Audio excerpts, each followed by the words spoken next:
folks. We are here live from Dale High School for today's Class 2A versus 3A fast pitch softball game of the day on PNTV. It showcases two of the better players in the state. One for the Lindsay Leopards, Reese Flood, our rating 3A pitcher of the year. And then for the Dale Pirates, Kinley Hill. It is a beautiful afternoon here in Dale, Oklahoma, where we are anxiously looking forward to this non-district, non-regional, non-state playoff matchup that very well could feature two state champions. It is Class 2A number 1 or 2 Dale, depending upon how you got them ranked, and then the Lindsay Leopards. Earlier in the week, we did announce our 2A top 10 semifinalists for player and pitcher of the year, and it does involve Kinley Hill from Dale High School, the pitcher, outfielder, second baseman extraordinaire, and Kinley Patton, the catcher for Dale. So congratulations to both of those young ladies for making the top 10. Class 3A, 4A, 5, and 6A top 10 rankings will probably be released this weekend on a tier. I've got a couple of irons in the fire with the Class A baseball playoffs that I'm broadcasting Thursday and Friday, doing team graphics for the qualifiers for the state field. And so I've got a couple of things going on, but I will do my best to get to them. I know everybody is anxious to see who will be your 3A, 4A top 10 players, and in addition to 5 and 6A. Bigger classes don't start really the playoffs in earnest until really this week. Their super regionals will largely determine who will head to state. 3A, 4A, they're looking to punch out super regionals this week in 2 out of 3. And then we'll have a good idea of who will be advancing to state for next weekend's mega tournament for 5 of the 7 classes. This week, pairings were released for classes B, A, and 2A. So congratulations to those teams. So let's do a brief recap of the season. For the Lindsay Leopards, they started the year with a shutout victory over Chickasha. Extra inning victory over Duncan, likewise one of our player of the year candidates, McKenna Wilson from the Demons. Leopards victorious over Holdenville, Ripley, Arnett, Wyandotte. This very same Dale squad, they were victorious 6-5 earlier in the season matchup at the Ripley tournament. Lindsay victorious over Jones, Lexington, Alva, Latta, and then their first loss of the season occurred during the heart of the Oklahoma tournament, 7-0 defeat against Tuttle. Back victorious again against Purcell, then dropped another game in the heart of the Oklahoma tournament, championship game against Washington, a team that is probably the co-favorite to win 3A. It's going to be a loaded landmine of a minefield, and we'll address that later. Regardless of who you like in this game, Lindsay definitely one of the favorites, along with Lone Grove and Washington, to be in that 3A championship mix. Leopards get victorious in back-to-back district games against Crooked Oak. Took a shutout victory against Heritage Hall. A couple of canceled games at their own festival against El Reno and Latta. The first game, El Reno actually being made up next week, and we will be broadcasting that. Leopards again victorious against Chickasha, Elgin, and Holdenville. They dropped a surprise extra inning loss against Waukomis. We're going to have the national anthem here, so we'll resume our tie-in and lead into the game.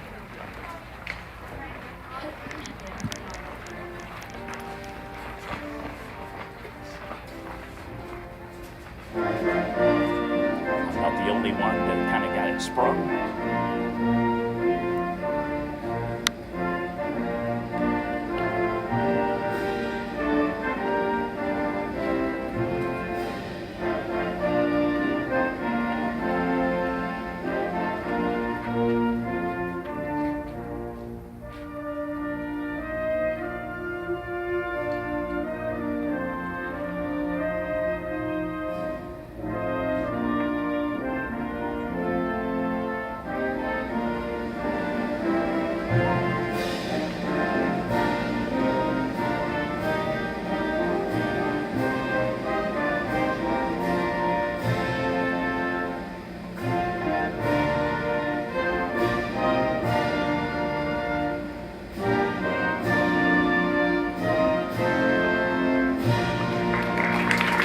All right, so we'll pick up again and have to be quick here. After the shocking upset against Wacomas, Leopards get back victorious again against Minko. They drop a game against Surreal in the Southwest Shootout. Victors again in district play against Heritage Hall and Jones. They played Dale again at the Noble Festival, dropped a 2-1 game. Series on the year 1-1 apiece. This will be the rubber matchup. Once again victorious against Blanchard and Lexington. Dropped a game against Westmore in extra innings. And then victorious once again over Durant, Edmond Memorial, and back-to-back victories over Little Axe in the regional tournament. The Leopards enter the game 26-7 on the season. And they are one of the favorites, as we mentioned earlier, for Class 3A championship matchup games. It'll probably come down to Washington, Lone Grove, Lindsay, and whoever plays the best. Chandler would definitely be a team that I would say would be in contention. Dale, on the other hand, it has been an absolutely fantastic season for the multiple reigning defending state champions. Head coach Andy Powell has his squad an impressive 38-1 on the year. Their only loss against the Lindsay Leopards. All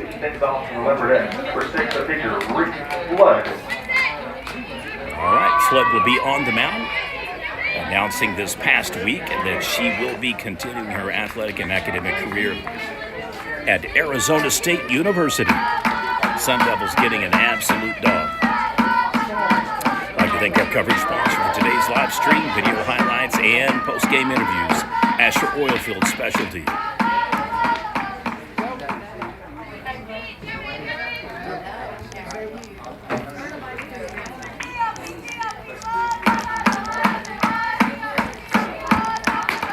Sorry about that on the encoded panel. I have the wrong scores already. I don't know if that's... We'll see how accurate it is when we get to the fifth inning, and at 6-4, I'm going to look like a genius. Otherwise, that was the previous score that I forgot to zero out. As I alluded to earlier, Flood, our reigning defending 3A pitcher of the year, Young Gun Award winner. An absolutely fantastic travel ball player that has really honed her skills. If there's one, I guess, knock is that she doesn't have prototype size for your normal average college pitcher. A lot of them maybe more 5'10", 6'2", kind of somewhere in that range. But she compensates for it with amazing rise, velocity, control, and athleticism. I think Reese is probably about 5'7", give or take. And as you can tell, she definitely physically fit. Great girl as well. Very proud to have her represent Prep Nation TV as one of our guests.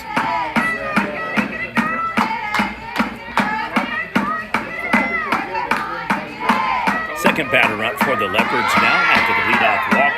Flood jumps. They're going to get him. And it is a tag out, 2-4. Might have been better served faking the run and kind of popping back. I think she was expecting the ball to be put in play.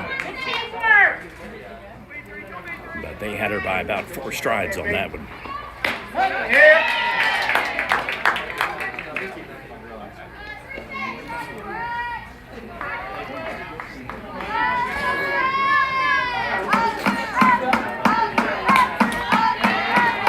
Kind of excited to do the Class A baseball tournament.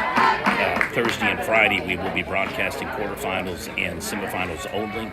The championship game will have to be viewed on NFHS on Saturday, along with 2A A and B baseball, in addition to 2A A and B softball. So they get the strikeout, and it is now 2 down for Lindsay after getting the leadoff base runner on with the walk.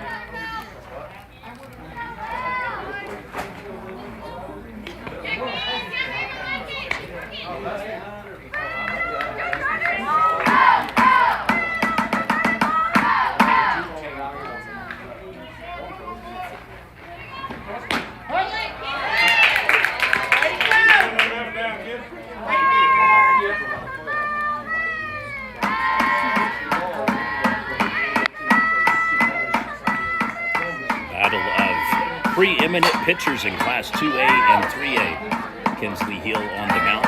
She has, like I said earlier, been named a top 10 finalist for Class 2A Pitcher and or Player of the Year. And I have been asked a couple of times about that. Could a player theoretically win both? And the answer to that is yes. However, it's more likely that there will be a decided pitcher and player of the year. That way we can represent two winners instead of one, but if the situation warrants it, I absolutely have no problem doing a double award for the same player. Bill jams her up. So we'll have the 1-2 pitch count resume, 2 down after the leadoff walk for Fletch. She's tagged out on the 2-4 toss-out. And then the strikeout. Dodson, one of our other quarterfinalists and all-state players for the Leopards, strikes out. The Leopardettes are down. It is technically a 3-up, 3-down inning. And we'll head to the bottom of the first with the Dale Lady Pirates coming up to bat. You're watching PNTV coverage Game of the Day. Leopardettes versus Pirates on PNTV.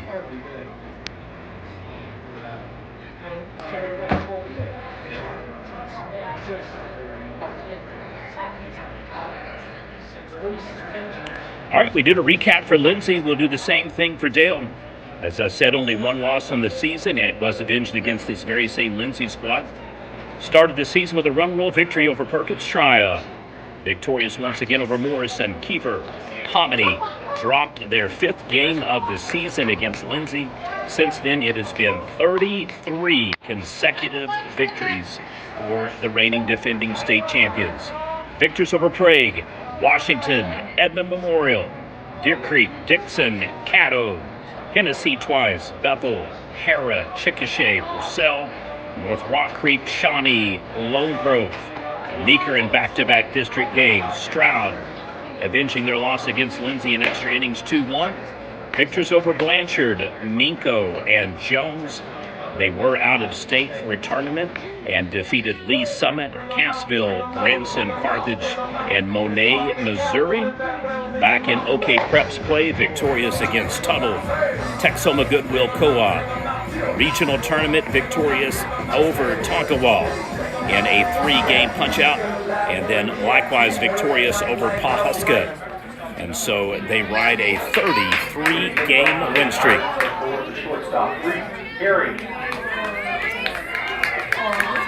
I don't know if there's only one other team that could probably have a more impressive credential for the 38-1 record for the Dale Lady Pirates, and that is the Picola Lady Indians, undefeated on the season. And unless you've been living under a rock, that potential championship matchup has probably been brewing 3 years running now. And many people wondering, will this be the year that Picola finally punches through and gets that ever-elusive fast pitch championship? Lady Indians a perfect 31-0.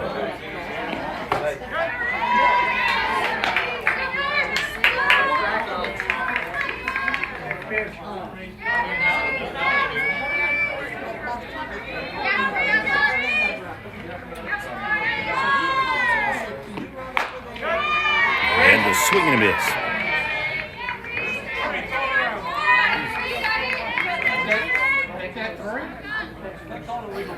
Illegal pitch. Unbelievable.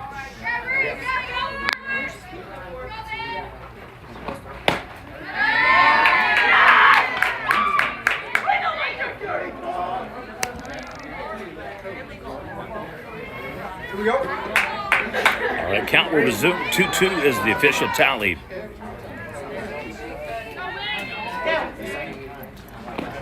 And Flood whips it down, fouls it off the stay line. Get it out there.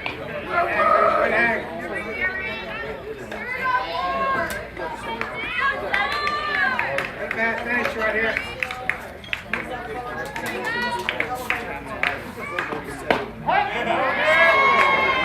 And the strikeout, Herring 1 down for the Dale Lady Pirates.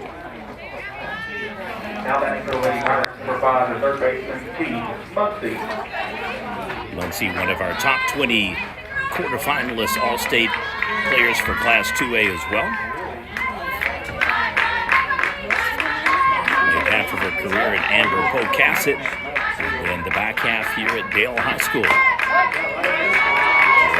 Grady County Stevens County. I guess probably could be a couple other counties stretched in between there, but you know about the Lindsay family.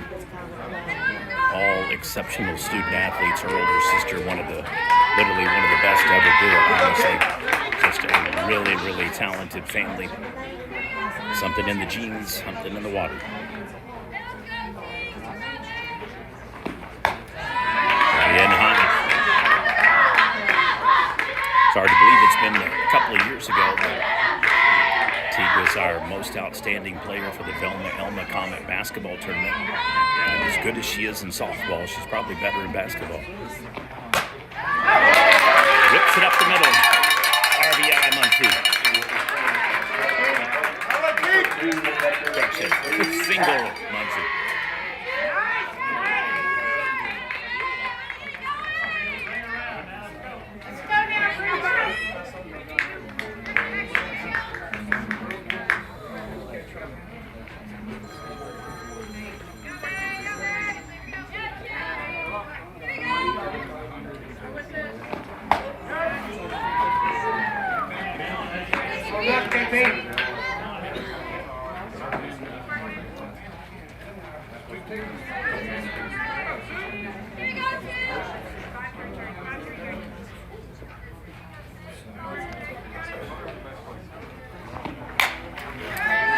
Gets the pop-up foul, 0-2 count just like that. It does not get much better than this as far as matchups. Only I know the numbers that I'm looking at. I've checked well over 270, probably closer to 300 softball players this year, and know the vast majority of all of their stats, from sacks to fielder's choices to induced double plays to assists with tag outs, put outs.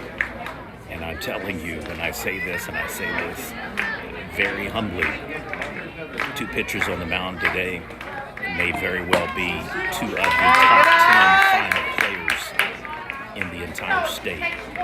And they may very well be two of the top 10 best players in the state, regardless of 6A all the way down to B classification. It's a real treat here. Kudos to both schools for picking up a game like this. Swing and a miss. Not every school is built the same way. Not every school wants to play a potential state champion in a pickup game. Much less, two teams that have played each other in two previous games, both one-run margin of victories.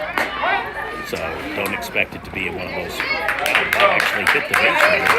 So Muncie in safe at second. It's kind of a floater throw. Had kind of a weird trajectory on it. And ends up just running right on top of the base with the ball underneath her. So whereas Flood was tagged out, Muncie successful on the stolen base, and kind of a mirror image of the start to the game, with the exception of walk versus single.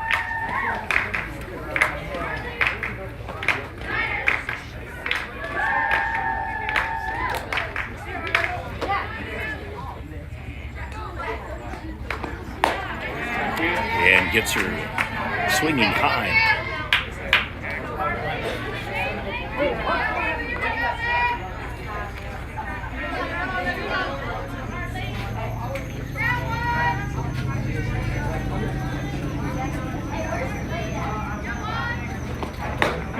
And another swing and a miss. Well, each team has a base runner on. They both strand or hit into or tag out. So our score through one, Lindsay 0, Dale 0.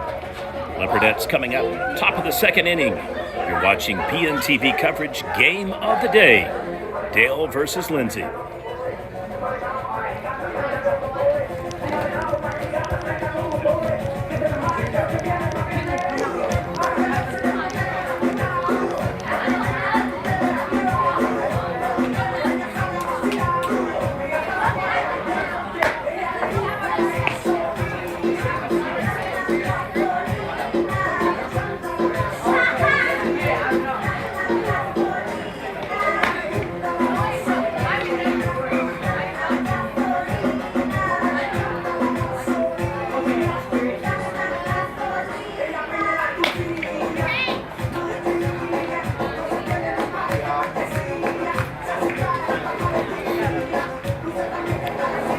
missed our 2A top 10 semifinalist list earlier in girls fast pitch softball, congratulations to Jaslyn Burris of Tonkawa, Hannah Hawk from Otaha, Madison Hamilton Hinton, Kinsley Hill Dale, Ella LaBounty from Warner, Alyssa Parker Picola, Kinsley Pattendale, Naja Brejane Phillips from Preston, Taylin Starr from Preston, and Riley Westmoreland from Haskell.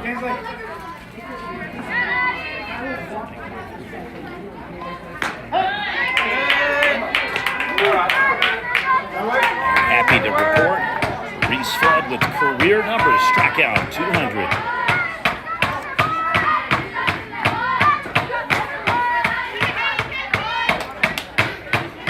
I will say this one more time, in case anybody is new to the feed.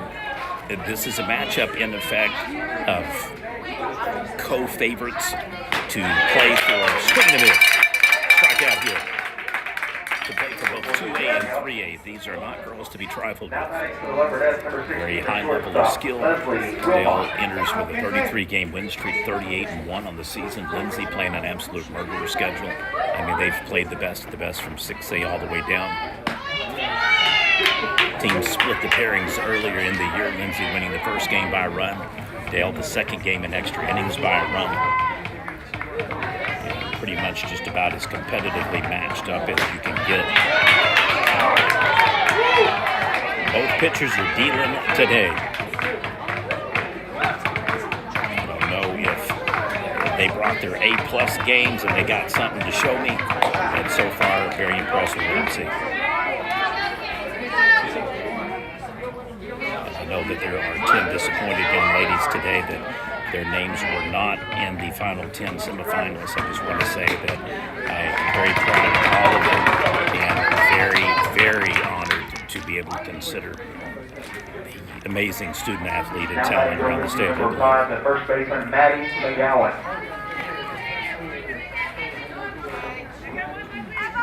I think there's going to be a lot of people surprised when we release our stats and rankings and analysis of the players in Oklahoma and the staggering number of stats that will just kind of leave you just like, wow.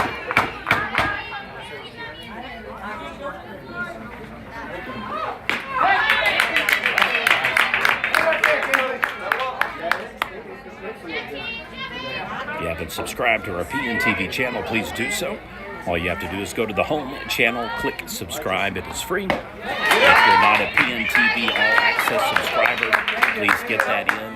It is right now a early bird special of $20 annually, and then $200 for a lifetime membership. That will entitle you to in-depth articles, stats, feature events, and coverage that we'll provide. Allows us to underwrite the expense of picking up games of the day without sponsors, and then also helping with other camera improvements that we'd like to get with some graphic upgrades. Fires down the pipe. Those will be going up soon, so if you're on Cash App, you can do $Prep Nation, or you can just simply contact me about mailing a check the old-fashioned way.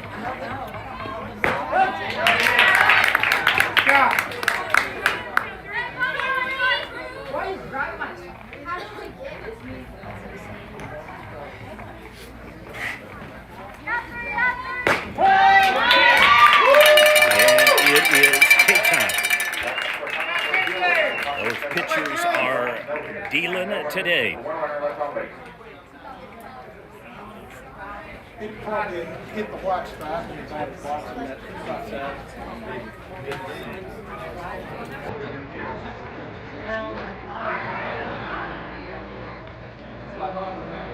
Once again, congratulations to Reese Flood. She just recorded her 200th career strikeout.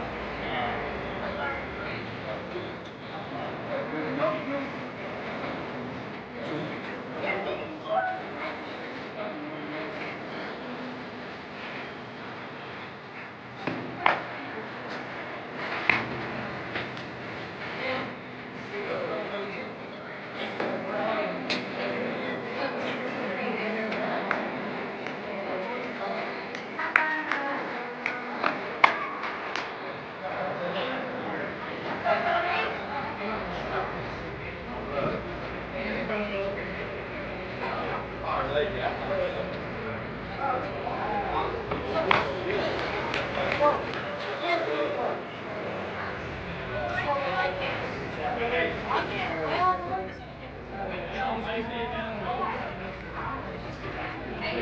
back to your Lady Tigers, number 25, Kelby Wilshire. Hey, let's go, At Kelby! the bottom of the second underway. Hill and Flood both recording multiple strikeouts in each inning that they have pitched. The game continues to be 0-0. One walk against Hill, one hit against Flood. Otherwise, it has been a web gym pitching duel between leading candidates for potential pitchers of the year.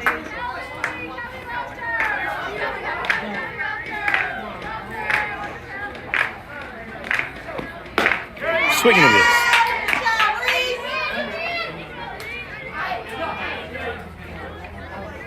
Stop, baby.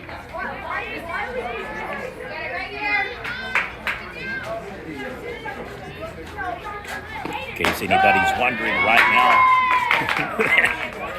that is the fourth strikeout by Flood, and we have 5 strikeouts by Hill. Let's go, Kalen. So this may end up being one of those 1-0 kind of games, 2-1 victory kind of results. They've played twice, and they've been virtually identical games, so it'll be interesting to see who's able to bust through first here and get a run on the scoreboard. I do want to applaud both of these squads. I see this a lot where teams they qualify for the state. They're so excited to be there that they forget to stay sharp. They forget to continue to play and keep repetition at the forefront. More than any other sport, softball, baseball is all about repetition, execution, and mental clarity. You have to really be locked in and prepared. You have to see different kind of batters, different kinds of pitchers, different kind of environments. And kudos to both of these squads for scheduling tough. Oh, Kalen. So the same thing about the Stewart Lady Hornets in Class B. They could easily be 39-1 instead of 33-8. And they are that record because they have chose to take the best of the best competition. So another strikeout for Flood. And now both pitchers with 5 on the game. Chloe Jones.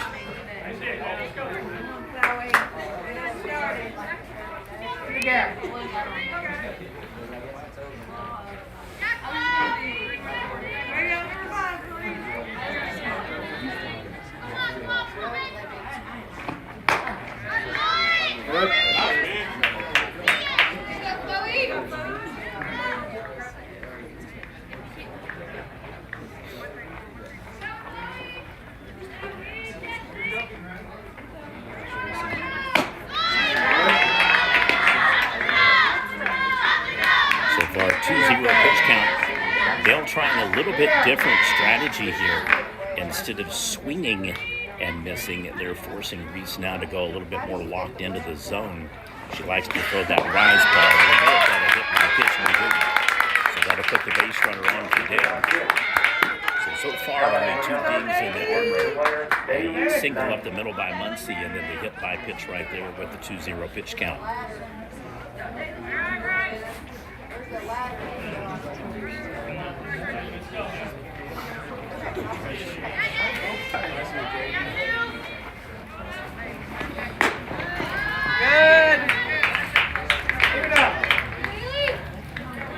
The Leopard squad earlier this year against Lexington. We were going to do the Westmore game, and then we picked up another game that gave me an opportunity to look at a potential All-State and Player of the Year.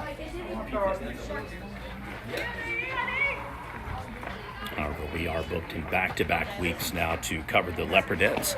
They'll be hosting El Reno next week. So keep in mind, schools can play Monday, Tuesday. I think 10 years I've done this, I've seen maybe one team pick up a Wednesday game before state. Usually they'll do a Monday or Tuesday. Very rare that they do both. And base runner goes, kind of beat out the throw.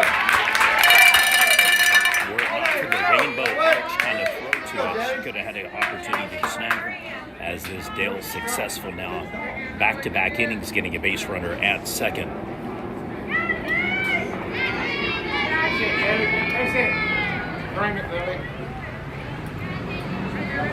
So though it was a little bit later than expected today, OSSAA releases brackets for the baseball and softball playoffs, with the inaugural season for 2A baseball in effect, an identical pairing this weekend for state for BA and 2A squads in baseball and softball.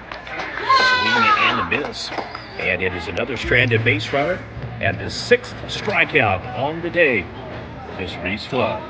Your score through 2, Dale 0, Lindsay 0. You're watching PNTV coverage, game of the day.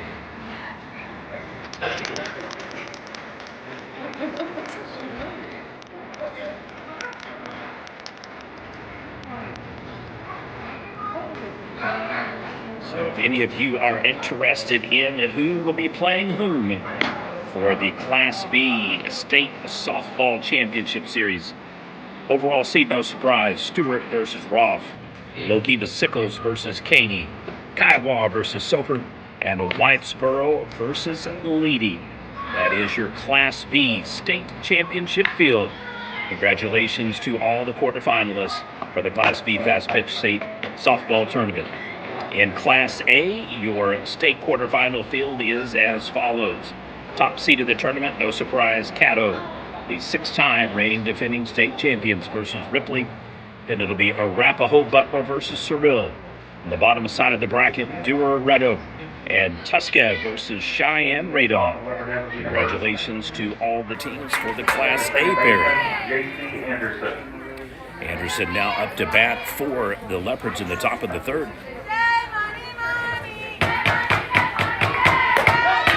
And down the pipe. Your pairings for the 2A. Top line goes to the Dale Pirates against Howe, Preston, Oklahoma. Bottom bracket 3-6 matchup, Ladda Stroud and Pacola and Crescent draws the 2-7 matchup.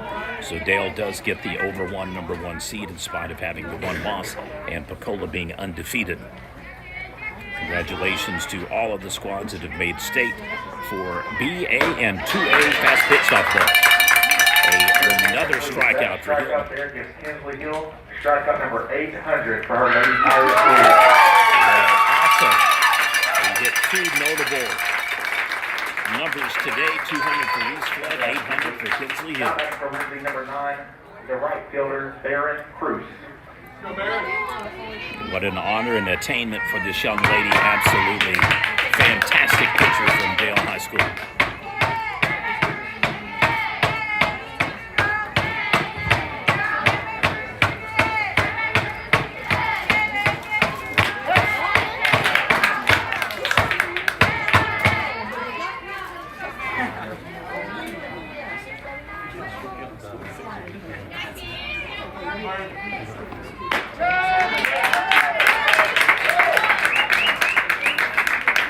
Line them up, set them down. Wow.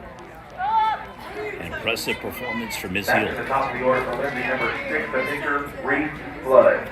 All right, so back to the top of the lineup and matchup number 2 between ace pitchers.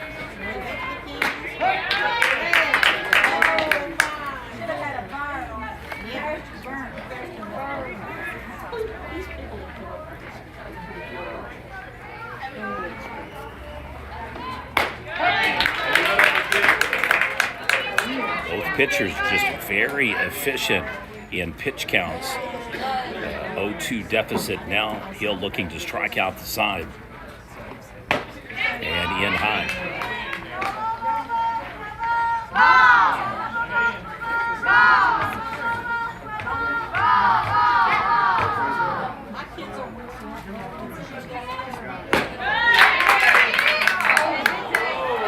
Well, the hometown crowd, you know what they want to call.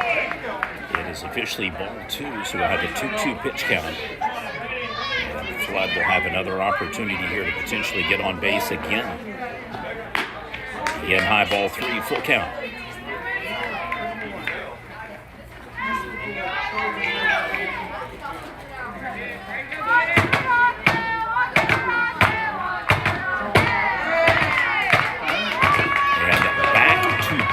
innings. This Reese Flood with the induced walk. So advantage Flood on the back-to-back matchups between pitching phenoms. Have to be more judicial on the base path this time. There's already 2 outs.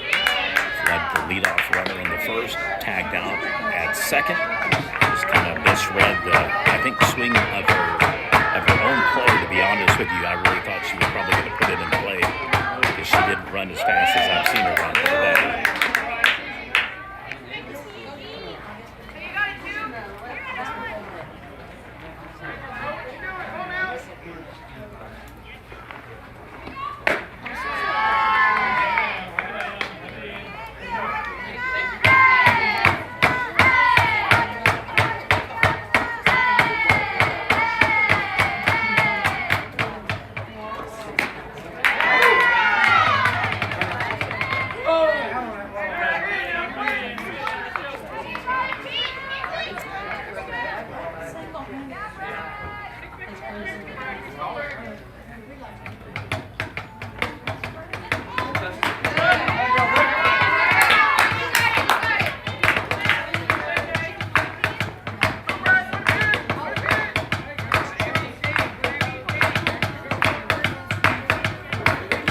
He's got to get that girl again, being a drummer.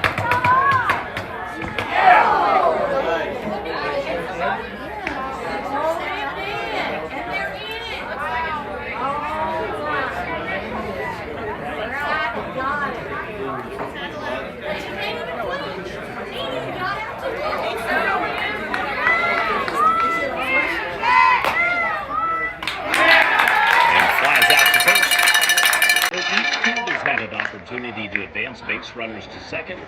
Unable to score. We'll have the bottom of the third. It'll be the Pirates coming up to bat. You're watching the PNTV game of the day. Dale Pirates versus the Lindsay Leopardettes. I'd like to thank our coverage sponsor of today's live stream, video highlights, and graphics. AOS, the Asher Oilfield Specialty.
Leading things off for Lady Pirates, number 11, the pitcher, Kinsley Hill.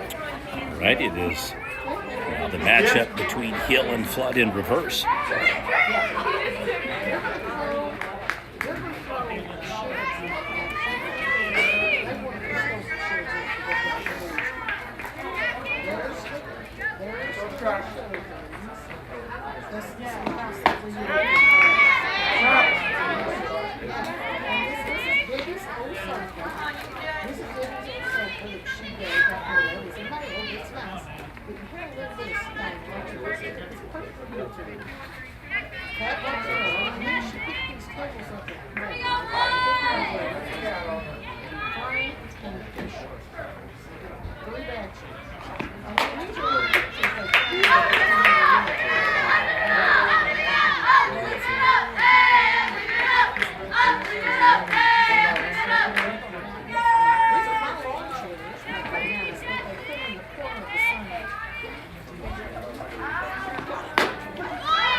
frames, leaves it on the plate. Hill swings, or doesn't swing actually. All three of them looking kind of surprising on that one.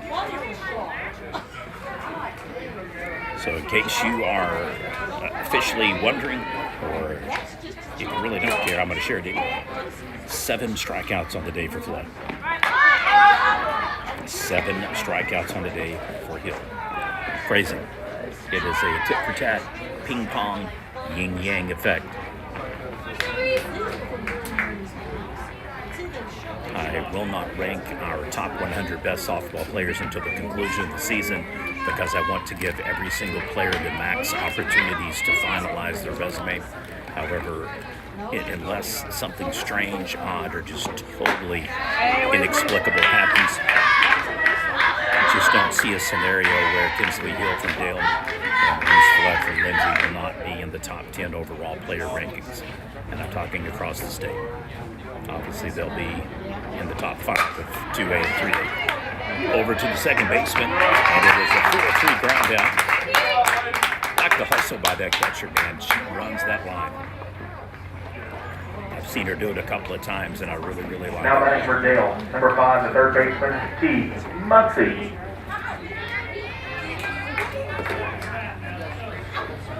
You never know what can happen on wild throws. You never know what can happen on mistimed catches. I've seen errors to where they look like to be as routine as a play. I covered a game one time where a team was down 2 runs. Final inning, there were 2 outs, bases loaded, or 1 out, correction, bases loaded. Throws down a sack bunt just to try to have an opportunity to score a run. And in the process of errors, wild throw at every base, clears the base path, and it ends up being an in-the-park grand slam sack bunt. Walk-off win. So, I mean, I have seen some crazy, crazy stuff. So, nice hustle for Addie going down the line. Shows that she's got a good work ethic and correction, Addie's sister Dawson. She knows exactly how to trail and follow the play. All right, your score through 3, 0-0. Pitcher's duel continues. We'll have the top of the 4th. It'll be the Leopardettes coming up to bat. You're watching PNTV coverage, game of the day. Dale versus Lindsay.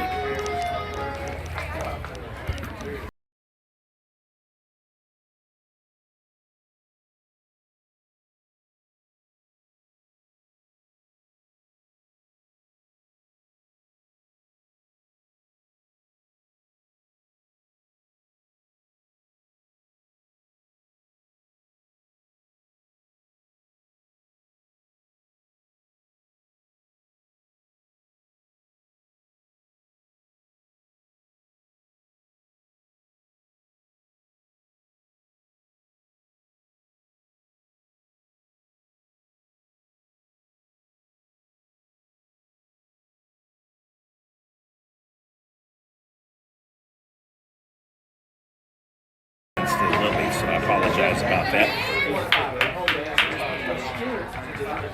Now batting for Lindsay, number 24, the third baseman, Addie Dawson.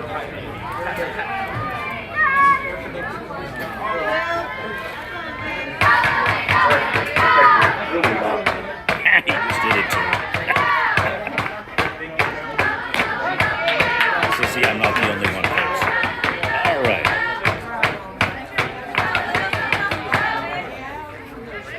It is a beautiful sunny day here in Dale High School.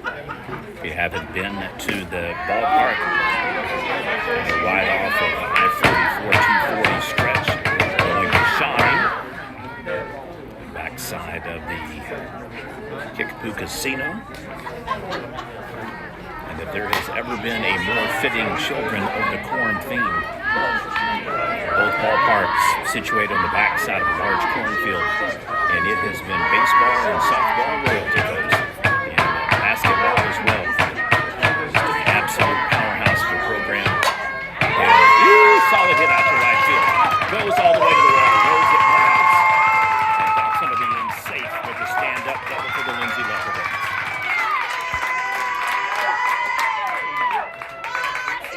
Well, Lindsay kept popping, they kept swinging, they kept trying, and they finally get the hit that they need against Hill. Her first so surrendered on the game. We'll have a courtesy runner at second base for Lindsay. And first opportunity of the game for perhaps the Leopardettes to take first blood. They got Flood at first, tagged out at second, and then unable to advance her once again. Brief meeting between coach and players, and we'll resume the pitch count. 1-2. I think that's an error on the score. I think it is over here.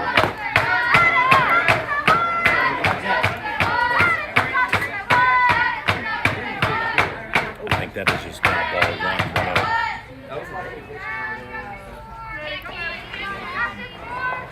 And hit by pitch, so both Hill and Flood hit a base runner and a batter at that.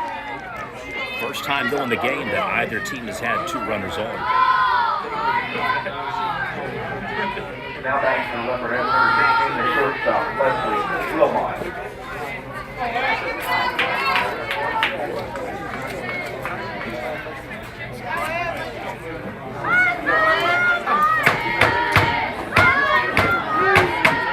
Squares up and takes ball. So it has been very methodic, very quick-paced. There's a staccato version of pitching style versus Liz Cadence. She just pop right on it. Throws down the bunt. First base, 1-3 fielder's choice tag. Base runners advance, second and third for the Leopardettes.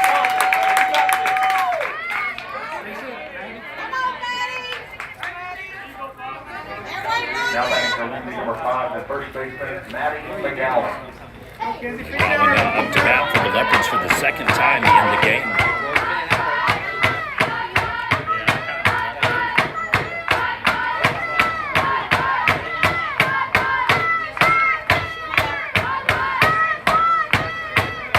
Struck out in her previous at-bat. Just kind of what you'd expect with 7 Ks heading into the top of the fourth. Swinging a bit.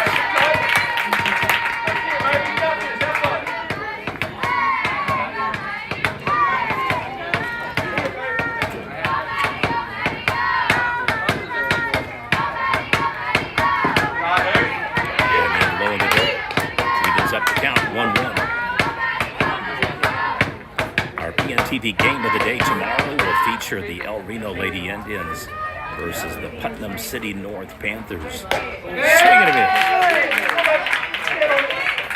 Originally there to scout 2 potential Player of the Year candidates for El Reno. Now down to 1, Miss Pawnee.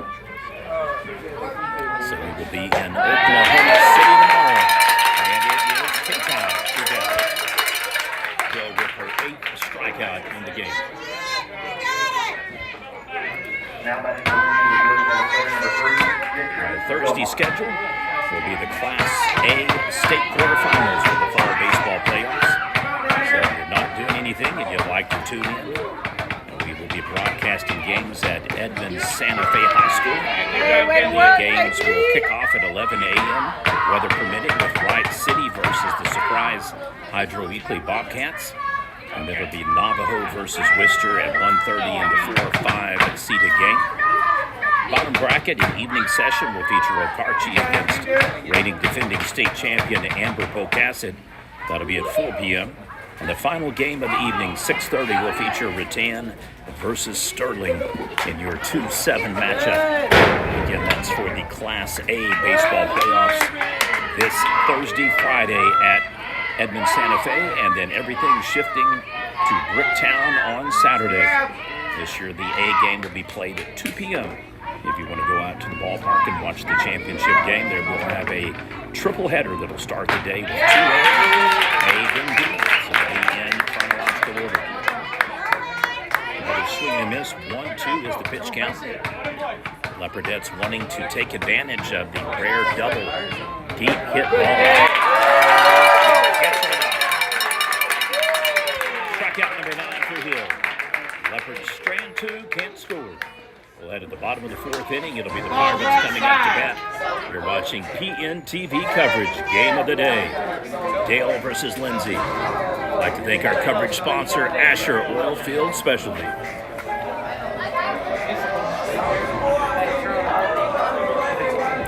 Your Class 2A baseball playoffs will feature the Silo Rebels versus the Latta Panthers, Oaktahaw Tigers versus the Bing Pirates. Those are your 1-8-4-5 matchups top bracket. Bottom side of the bracket, kind of a surprise. Tushka draws the 3 spot against Calera, and then Preston versus Dale in the 2-7 matchup. Again, the 2A playoffs will be played at Yukon High School Thursday and Friday before the championship game kicks off the tripleheader coverage Saturday at Bricktown at 11 a.m. Shifting over to the Class B pairing for Class B boys baseball. It'll be the number 1 seed Calumet Chieftains versus the Moss Pirates. The Hammond Warriors versus the Leedy Bison. Those are your 1-8-4-5 pairings. Bottom bracket, Stewart versus Asher, and Katie versus 5-time reigning defending state champion Fort Collins Broxton. Those games will be played at Oklahoma Christian University Thursday and Friday. And then the championship game, I misspoke, actually will be at 11 a.m. at Yukon High School. So they'll flip-flop 2A host sides.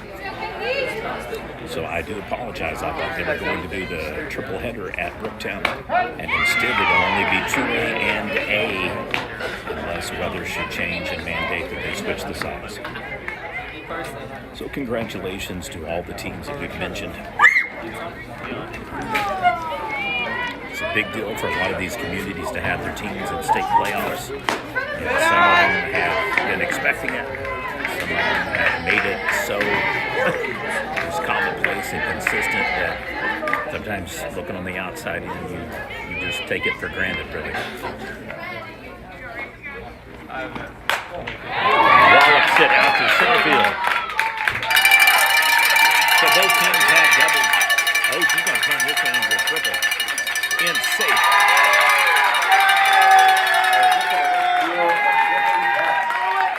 Nice. Sometimes you got to know you've got the right angle, and the way that the throw came in from the left fielder who had to chase it down, base runner tracked the trajectory of the ball all the way to second. She continued to look, and they didn't turn her attention to third base until the last 5-6 strikes. Heads-up play, normally that's a stand-up double and everybody pumping the fist. And instead, her heads-up play makes it now a potential running opportunity for Dale. Hey, good job, Hartley. Do a job. I mean, she perfectly read that one.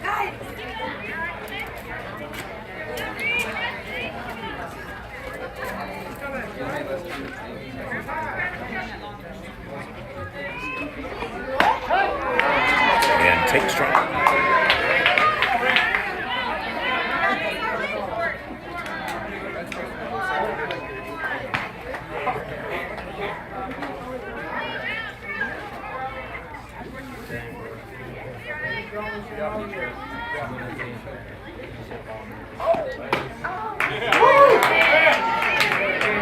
Flood bringing the heat.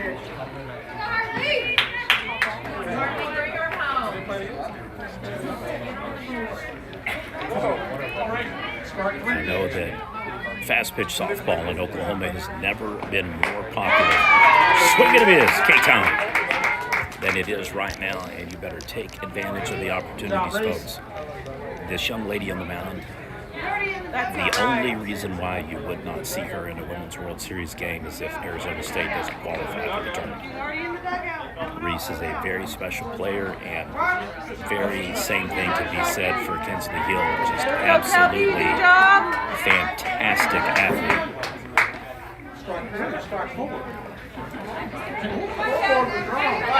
All right, I don't know what the momentary confusion was.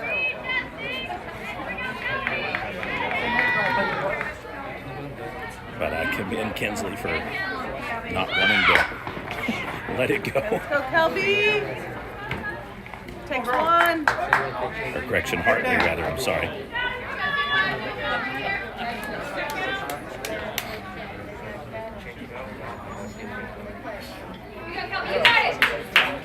She's not in the box. She's out of the box.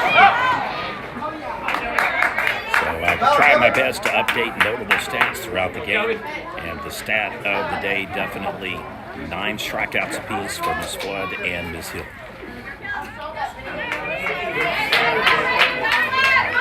Obviously, Hill gets the first opportunity to go up on the number, and Flood has responded in each and every inning. Swing and a miss. And make it number 10 on the game. Come on, Kevin. Right away. Hey, watch your hands, Phil. You got 2 down. Each team threatening to score here in the 4th inning.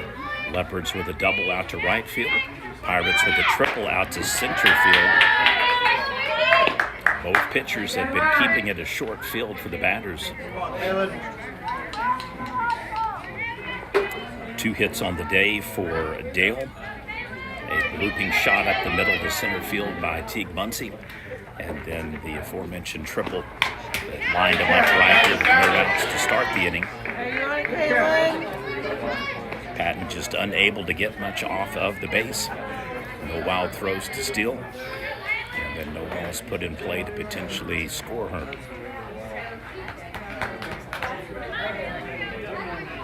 Hill's thrown a 1-hitter so far. The really difference is Hill has 3 walks.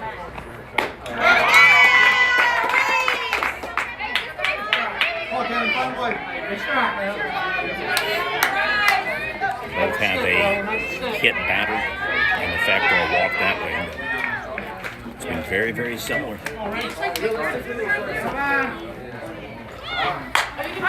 Induces the pop-up.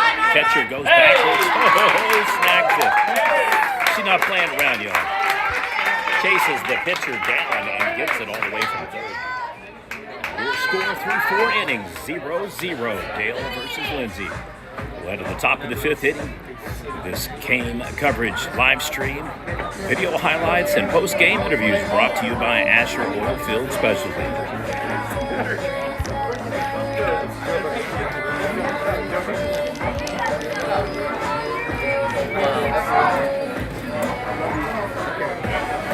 Those of you that are curious about how we're doing the top 5, somebody just about, it's a good thing that drink was drank. That one would have been a mess. So how we'll be doing the top 5 finalists for baseball pitcher and player of the year. We're going to let the entire field get their semifinal games in before we do anything. It gives me the rare instance of being able to watch 8 of the top 10 play on the very same day, Thursday. How smart do I look in reverse?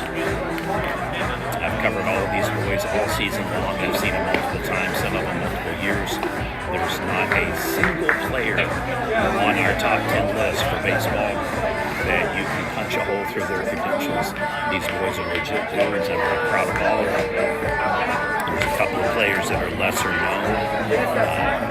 Darton Meeks from Worcester, for example, kid can play 5 positions. If you have not seen him play, you need to come out and watch him play. Very special, very gifted young man. And what can I say? The 10, but 2 of the best players in the state, James Childers and Cooper Johnson. Just very, very special talent. I'm thrilled to death for all of our schools, all of our squads. Riley Lyle for Sterling as well, making the list. Only 2 players didn't potentially make it. They really couldn't have had any more. Max on the upset of Canute. But had Hydro Weekly not won that game, then Jake Butler from Canute would have made it, but we would have still been at 8 players. My classmate from Ripley being the notable exception that didn't have the opportunity to play for the spot to state beat out before they got to the runner-up consolation game. Fairly new practice now from A, B, and 2A. Kind of mirroring the basketball way of doing it after areas. It's the 2A field this year in baseball for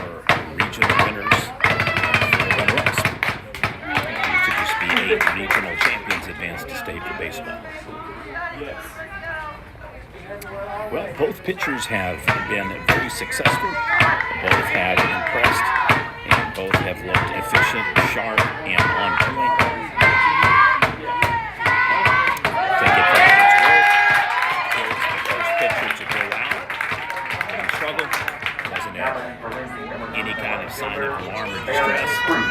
Just going to be probably a managed pitch count by head coach Andy Powell. So Teague Lindsay now on the mound for the Dale Pirates.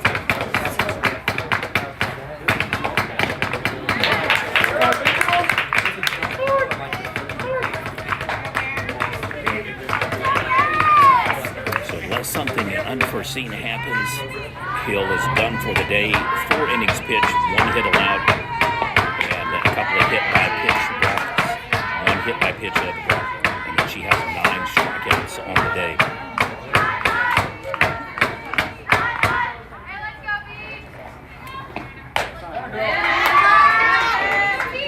Teague was one of our top 20 All-State players, and in our initial set of rankings came in the 12-13 slot. So the way that these will work is we will announce the 10 semifinalists. However, as the season concludes, stats will be factored back in again, and girls who finished maybe 11 and 12 still do have a shot to climb up inside the top 10 as well, as far as for the rankings.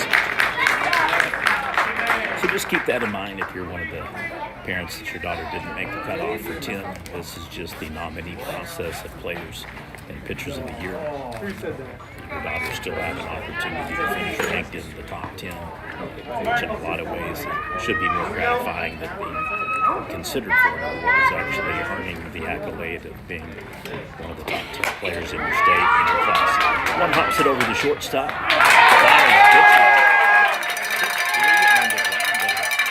Very tight, very close. And it is 2 down. So Muncie comes in relief and gets the strikeout initially, induces the ground out. Flood now returns to bat. So far, 2 walks on the day.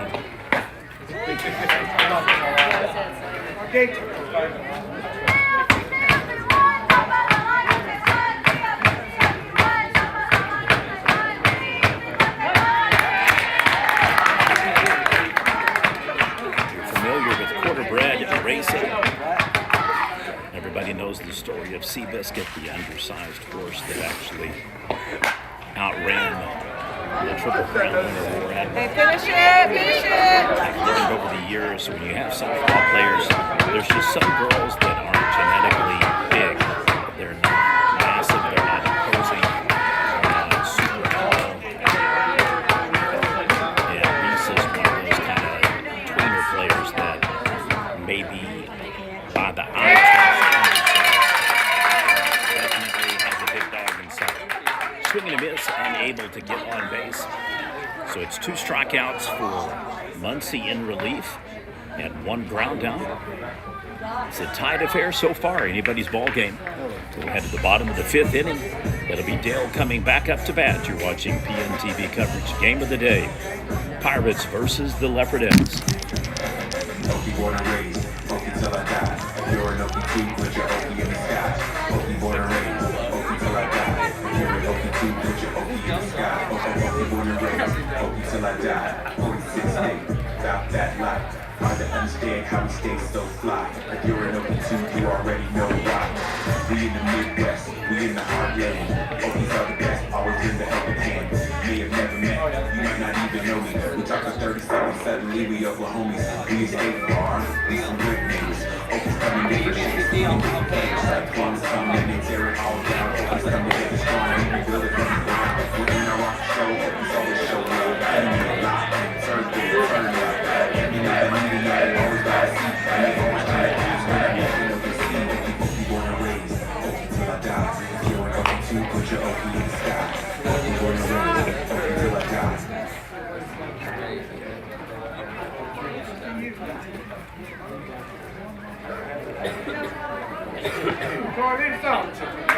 Now that's Chloe Jones.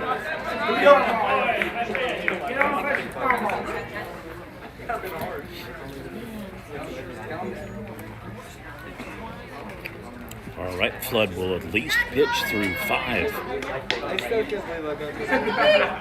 Anybody's ball game still 0-0 tie. Not that surprising given the 2 results earlier in the season between the squads. They swapped, if you want to call it that, and split the difference. 2 games so far. This is the rubber match for bragging rights. Earlier in the season, Lindsay victorious 6-5, and that was a regular game. And then Dale victorious 2-1 in extra innings. So the only difference between the matchups in August on the 17th and then September the 12th, respectively. Both at invitational tournaments. This one a stay sharp, keep busy, and solid kind of game. Lindsay will be hosting Super Regionals this week. Dale will be hosting Regionals this week. So both will be home in front of their crowd Thursday and or potentially Friday, unless the teams vote to change it to a Wednesday-Thursday format. I've given up on sharing when they're playing until later in the week anyway, because sometimes those dates do change, and I know for a fact one day you look at them and they say one thing, and the next day you come in and you want to prove somebody wrong, say no, that's not when they're playing, and you find out, yeah, that is when they're playing. No. Correction. Dale will be in the state playoffs for the quarterfinal game, not hosting regional, sorry. Oh, that's a good call y'all got down there. That's unbelievable. Dale's next matchup, barring any pickup game tomorrow, will be Howell. And that will be Thursday at 1:30 p.m. I got to tell you, I'm thrilled to death that the softball games are back at Lindsay. Count me among the people that believe that's where they need to be played, B through 6A. I know not everybody agrees with me on that, and that's fine. They're welcome to be wrong. But I just think that Hall of Fame Stadium or definitely is the place where real champions are made, and what a wonderful opportunity for these young ladies to play high school ball there and then eventually have aspirations for a Women's World Series. In case you're curious, for Lindsay, they will be hosting Kingston. They start their games noon and 2 p.m., weather permitting, and of course the result of the first game. And if Lindsay takes both, it's over, and the if game would be on Friday.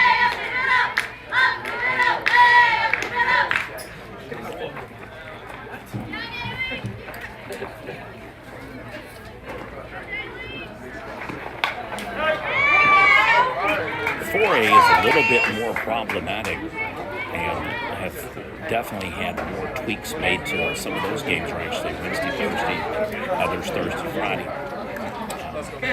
But the 4A pairings are Blanchard, Plainview, Wagner, Miami, Weatherford, Poto, Tuttle, Hilltown, Rutherford, Newcastle, North Rock Creek, Elk City, Purcell, Cache, and Stigler, Broken Bow. So if you're curious, that's the 4A tournament. Flood whips it down the pike, and yet another strikeout.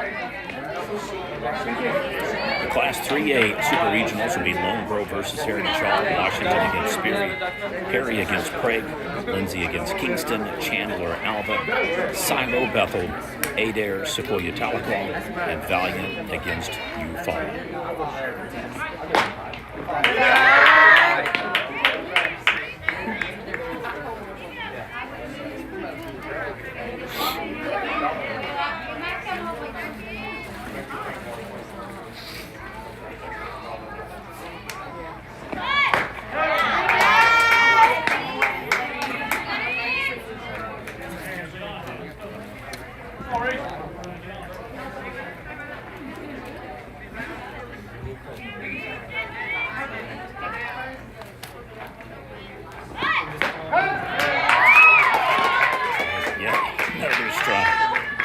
Two pitch count.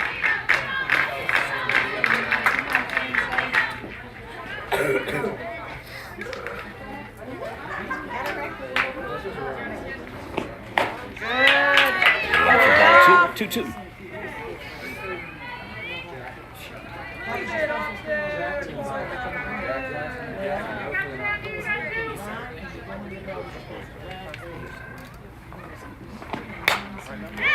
This is the high-low swing. Wasn't expected the off-speed changeup, so just made some contact, but pops it up and fouls.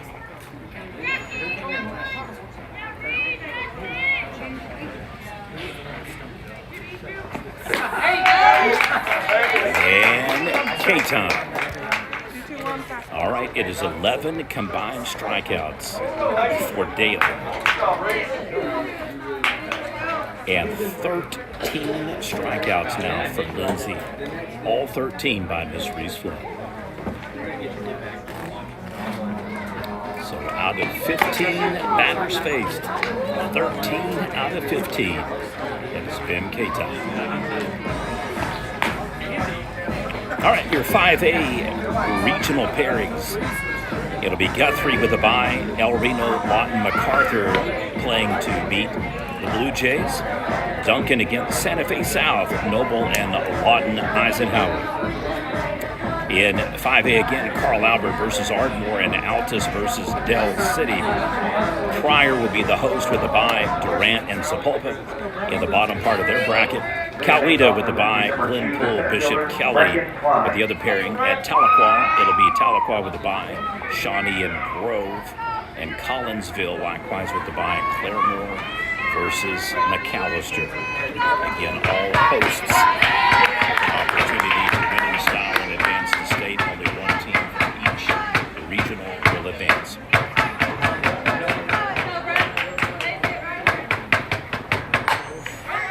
Put in play.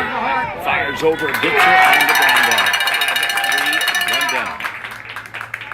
In Class 6A, Edmond Memorial is a host with a bye. Sand Springs and Norman North are the teams in their bracket pot. Stillwater versus Booker T. Washington. Broken Arrow. Moore hosts with a bye. And then it'll be Westmore Southmore versus the Lions in an all-Moore shootout. Yukon with a bye. And then Putnam City North. Wasso versus Putnam City West and Jinx and Santa Fe. Choctaw, Midwest City, and Bixby Union in their pairing. Mustang with a bye versus Deer Creek and Muskogee. Ponca City versus Putnam City, and Bartlesville against Edmond North is the 8th and remaining 6A regional. Again, only one team advances from each regional for 5A and 6A.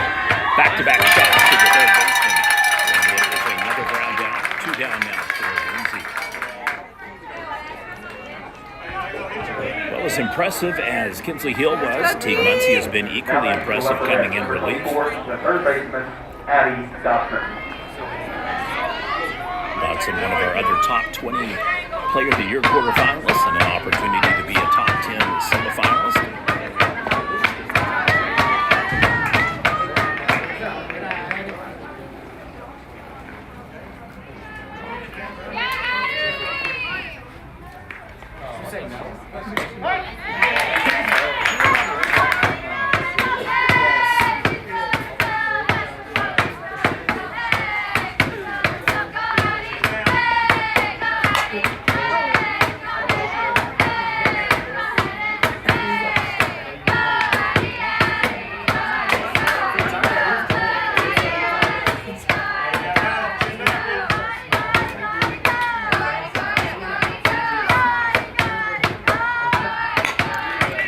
Wow, 3 in a row, E5.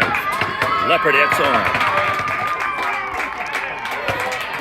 The sheer number of times that the ball comes at you in one inning just took a big hop on her. A little bit of shade to the base path, so that wasn't the reason why she lost it.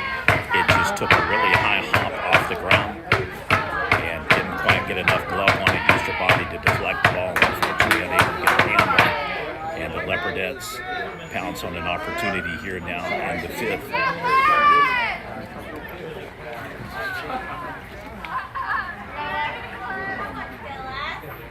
Correction, top of the 6th.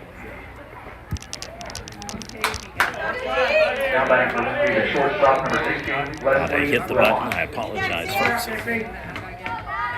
Sometimes when it's kind of sunny outside, it puts a shade on the screen and it lightens it in darkened modes. I thought I hit that button earlier. Swinging a bit.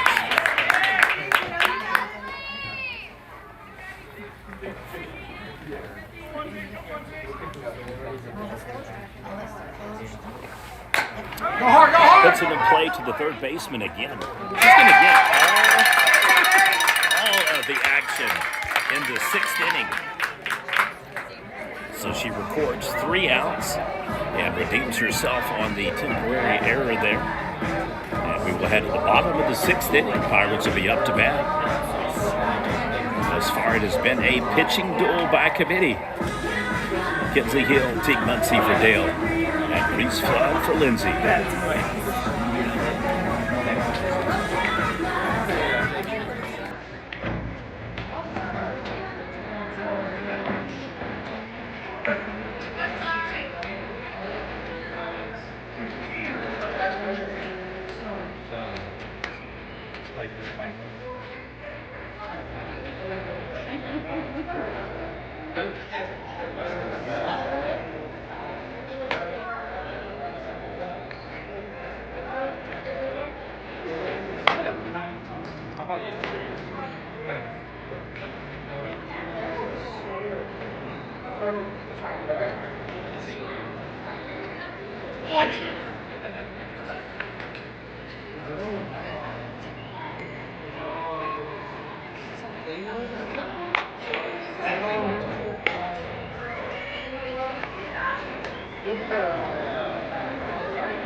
Back to the top of the order for Lady Pirates, the shortstop, Reese Carey.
This is another foul ball, 0-2 on the pitch count.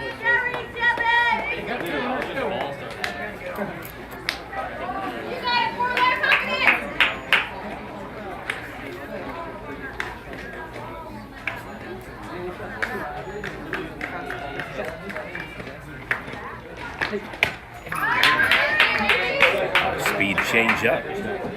Just off the mark, 1-2 now the pitch count.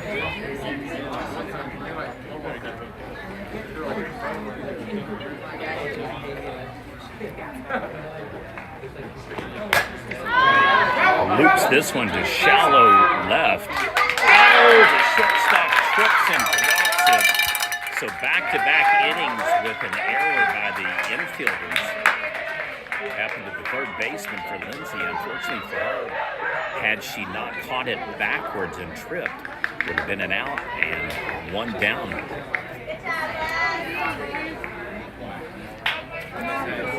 Took a really tough angle on her. Left fielder closed in to get the fly out. I don't think they necessarily communicated with each other. Good job! Because if it wasn't a trip, it was definitely the feet getting tangled up between the 2 players.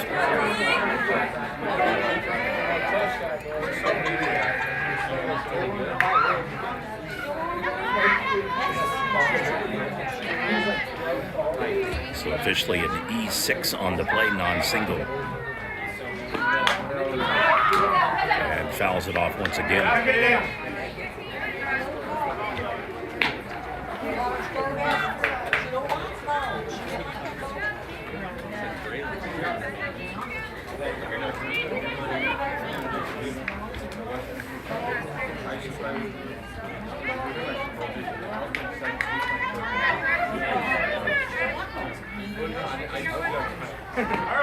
Squares out, throws it down, sack ball. Flood goes to first. Tags are out. Base runner advances to third. Back-to-back innings now. Dale has had a runner at third. This one occurs with one out now on the sacrifice and field bunt. Number 2, Henley Pat. Head coach Moore will go out to the mound for the Leopards.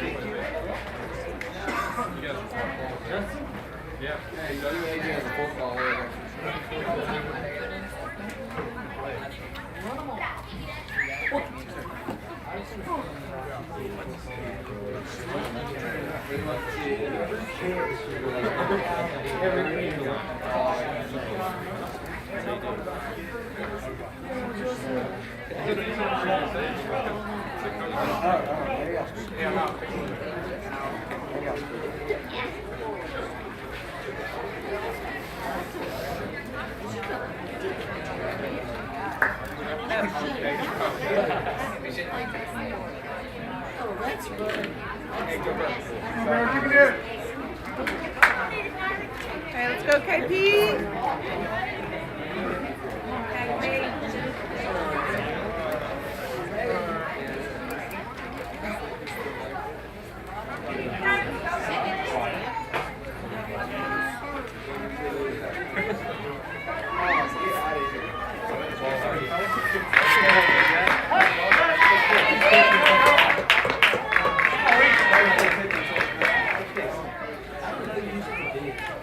Come quick.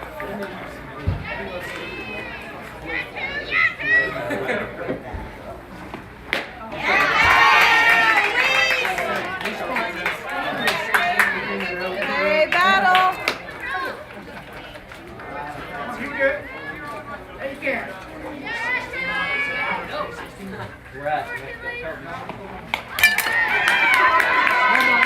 And cannot jump. Here she comes. And pitcher on the timeout. Closest so far that either team has been in scoring.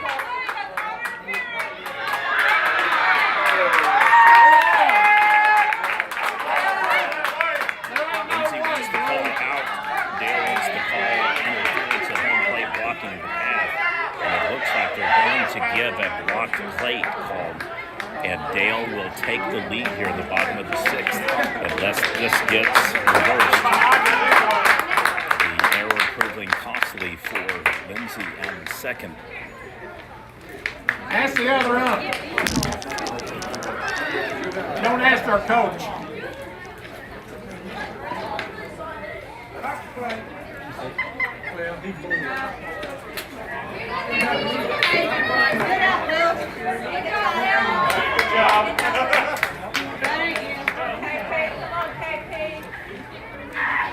Stop right here. All right, so we're going to officially add the run to the scoreboard now. And it is a safe call due to impeded path is the official rendering. Makes it now 1-0 Dale.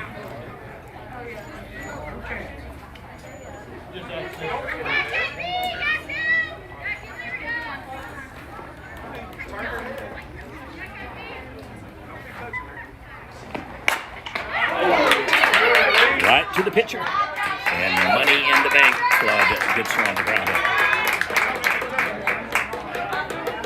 Well, you hate to see calls like that because she was clearly out. However, she was front and center of the plate. There was no path for the base runner to get underneath her legs. But she was squared up, and she straddled the base or been off to the side in front of it to a different angle. Probably would have accomplished the same thing. So was the unlucky draw for the Leopards here in the bottom of the 6th. If you're Dale, that may be the only margin and cushion you need to win this game now. It's kind of weird. The first time they played 6-5, plenty of runs on the board. Second time they played 2-1. Third time they play even fewer runs. So the trend continues between Class 3A Lindsay and 2A Dale. Chops it over. Can't get it. Another error. Bobbles the ball.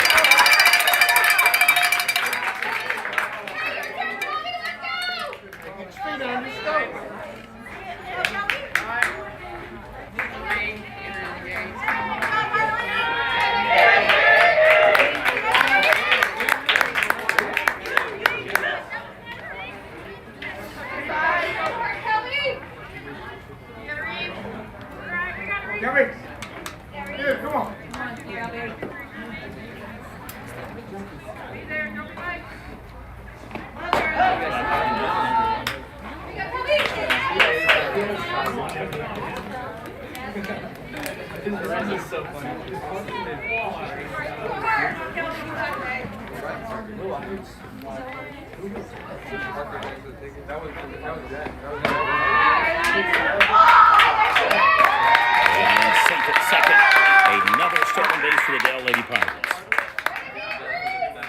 Let's go, Kelby.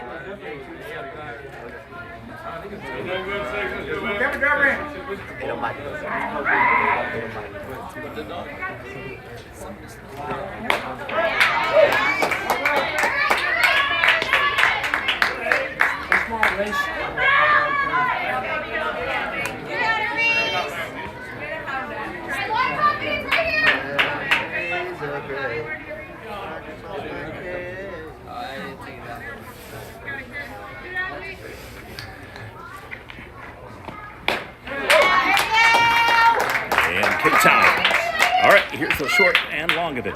We'll head to the top of the 7th inning. Leopardettes will be up to bat. They need at least one run to take the lead. 1-0 Dale, end of 6.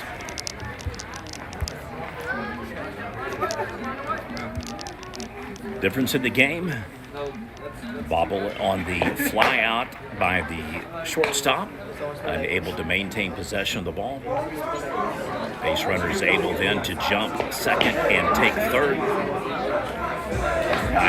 Only wild throw in the game for Flood. The wild pitch puts the catcher and the base runner in the path, and the umpire rules that the catcher has blocked the plate, impeding the path. And as a result of being tagged out, it was a remaining 0-0. It's a 1-0 lead for Dale. I'd like to thank Asher Oilfield Specialty, our coverage sponsor today for our graphic, live stream, video highlights, and post-game interviews. Now that is number 5, the first baseman, McGowan. McGowan will need to be a hometown hero here for the Lindsay Leopardettes. That's it, foul. Bops it over in the parking lot. At the conclusion of this game, we will end the feed. We will head over and try to interview 2 of the Dale Pirate players, and then we'll generate a highlight reel at the conclusion of that. You'll see them both up probably about 15-20 minutes after the conclusion of the game.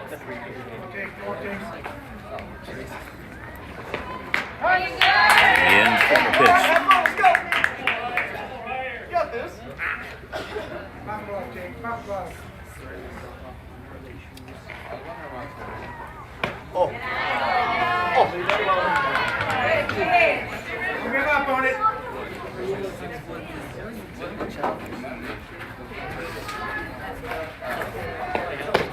Swinging it is. Lindsay induces the strikeout. And now the Leopardettes down to their final 2 outs. Now batting for Lindsay, the designated player number 3, Tree Wilmot.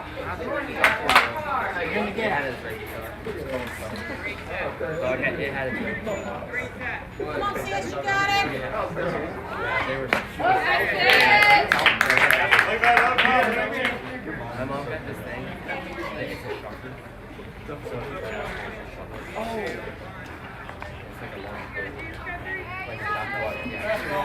Wow, dude. Gonna stay fair. Beats it out, infield bunt. The bunt single puts the game-tying run on first for the Leopards.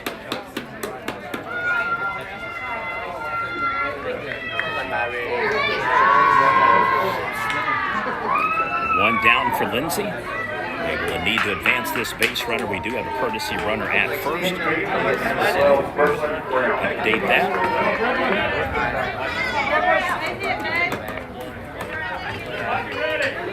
Lindsay could get another double like they had earlier in the game against Hill. They're going to need a deep shot to advance this runner over. Kind of takes off the menu the likelihood that they would throw down another sack bunt and miss a potential toss out in second or first. So the next down will likely give the advantage to one team or the other who potentially could win this game.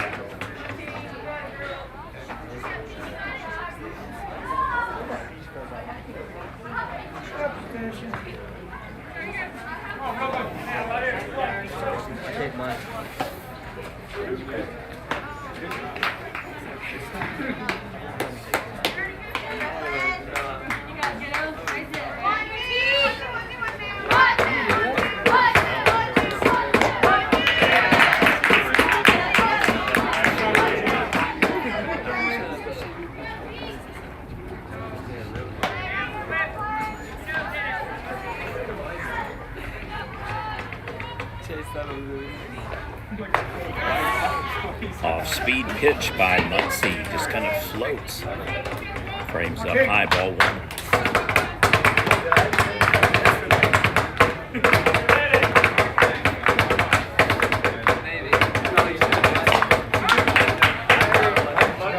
Saves off. 1-2 pitch advantage once again for the Pirates.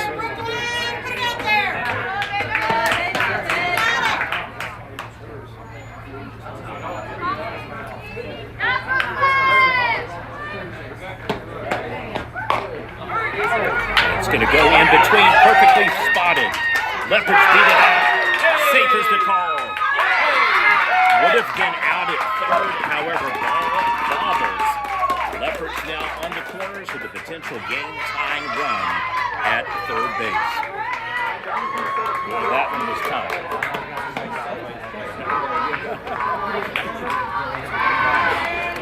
So if Lindsay was due some good karma and some good luck, it was definitely there on that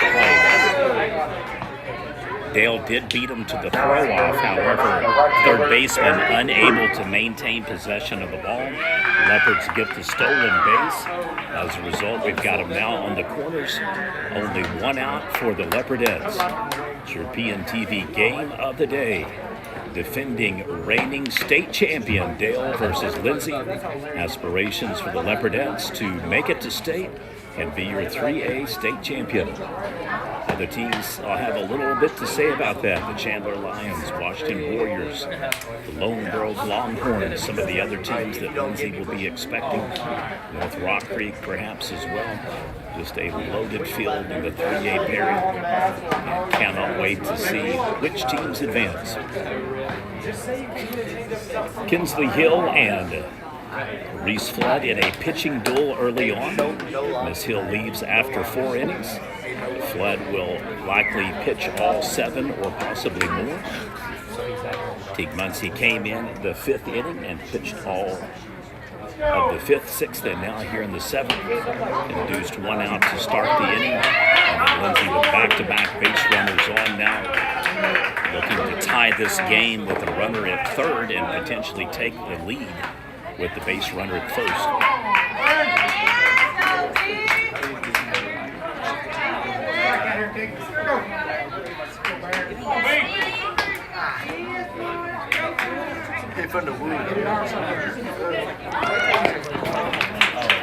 What could have been on that one?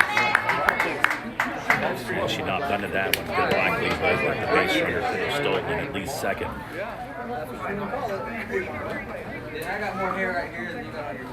So I believe we're going to have an 0-1 pitch count. It's going to be a foul ball.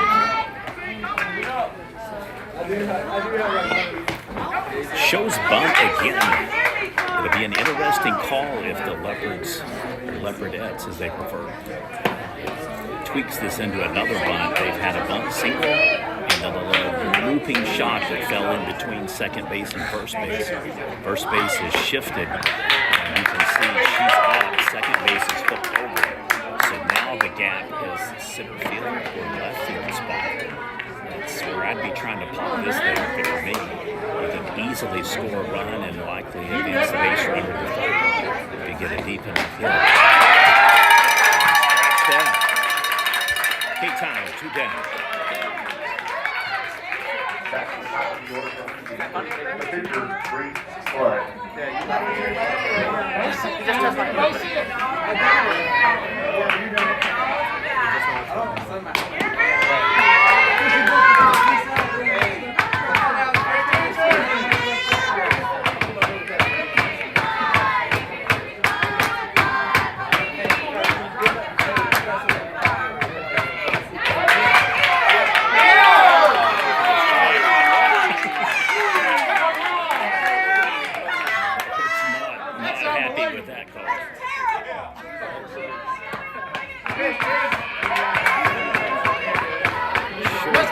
Version of this story is happy Lindsay if the play comes across third.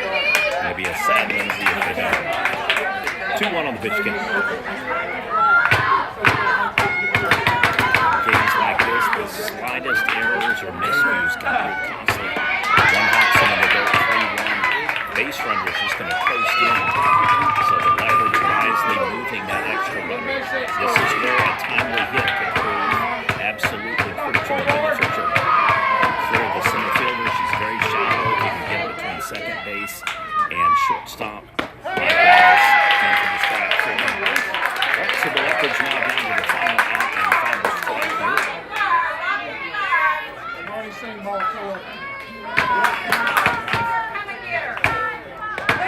Floats it.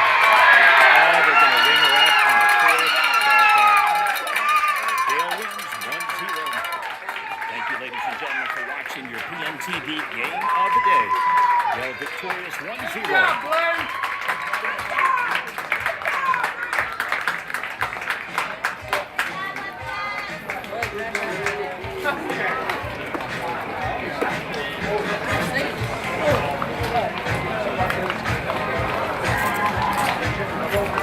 Hey, good job, Lindsay.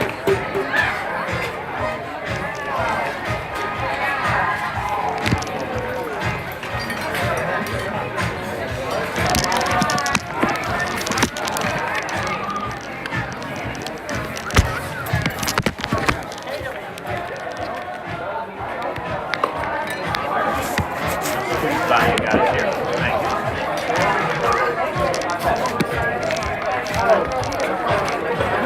Thank you.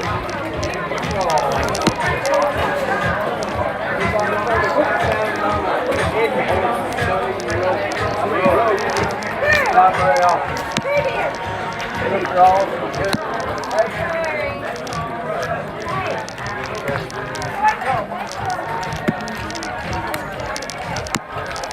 You hate to see a loser in a game like that, man.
Can I please talk with Kinley, Kinsey, and Teague, please?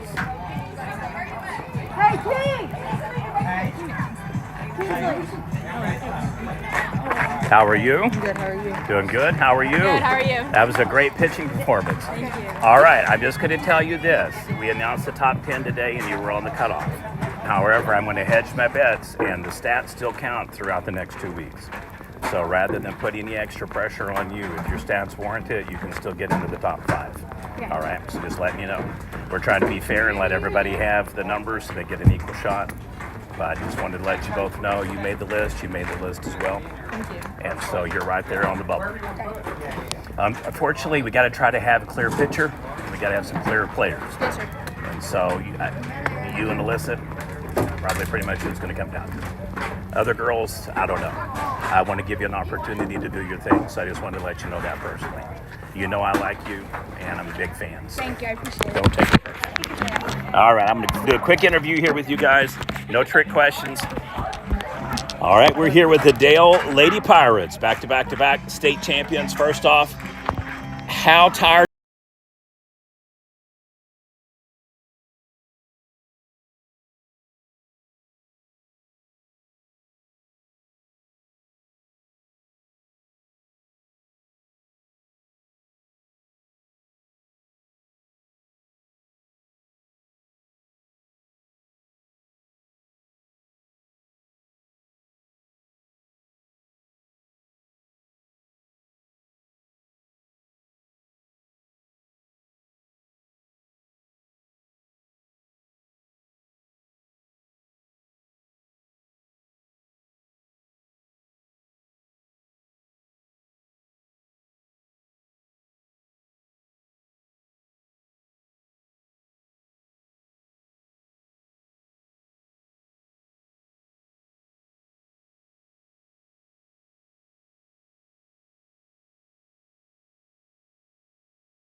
Zero. Everybody starts at the equal footing.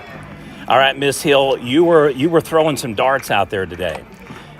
Other than a little blooping shot up the middle, did you feel good? Did you want to go all 7 innings? Let me ask you that. Yes, I want to go 7 innings. Coach Powell, I told Coach Powell, I said, I can go more. And he was like, the most important thing is the end of this week. So Right. This game meant nothing. We won her for the last 3. Right. So let me ask you this. If there's ever been a moniker, Children of the Corn, it is Dale baseball and softball. You guys are literally on the backside of a cornfield. And the level of expectation here, it's through the roof high. I mean, you know, Dale is the second winningest all-time baseball program for championships won. You guys have made the banner high for girls basketball before boys basketball came on the scene. It's expected here, isn't it? It's a tradition. It's not only just, well, we made it to state, but an unsuccessful season for Dale is you don't win state. yeah.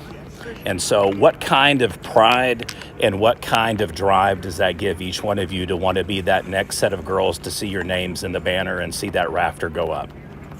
I've been at Dell for 12 years, and growing Wow. up, it's always like a dream to go to state. And I think we take it so for granted here at Dell that, like, super regionals, we kind of just like, it's another game. Right.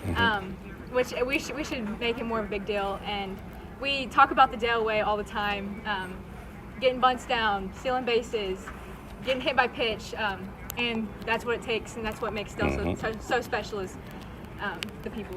Yep. I've been at Dale for 2 years, came in high school. I was at a little K-8 school. And even then, just hearing about Dale and their tradition and winning and all that, it just really makes you, you know, like, oh, wow, this team is good. Like, I want to be a part of that. I want to win that. I want to have that feeling. So, Tell me where you did come from. South Rock Creek.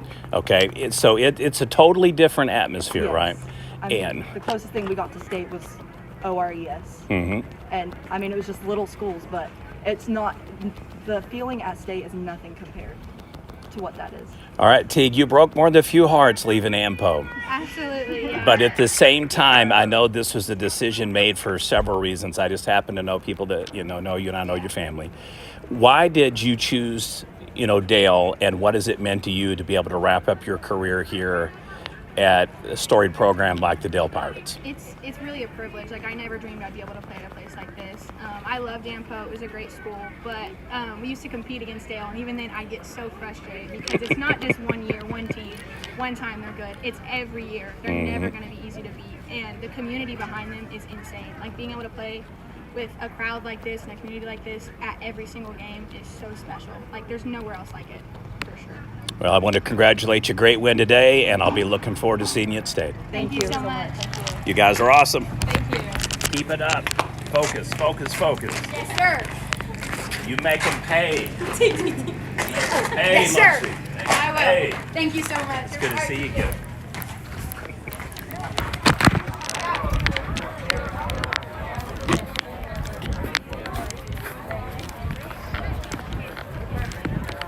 Miss Reese, can I catch you?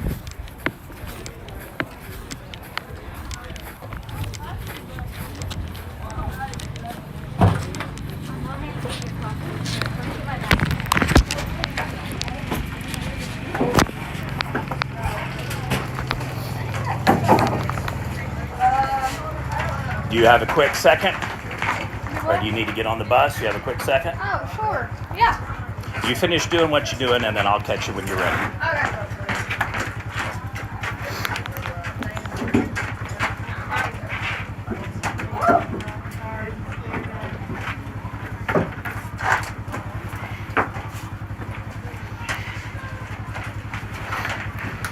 How are you? Doing good.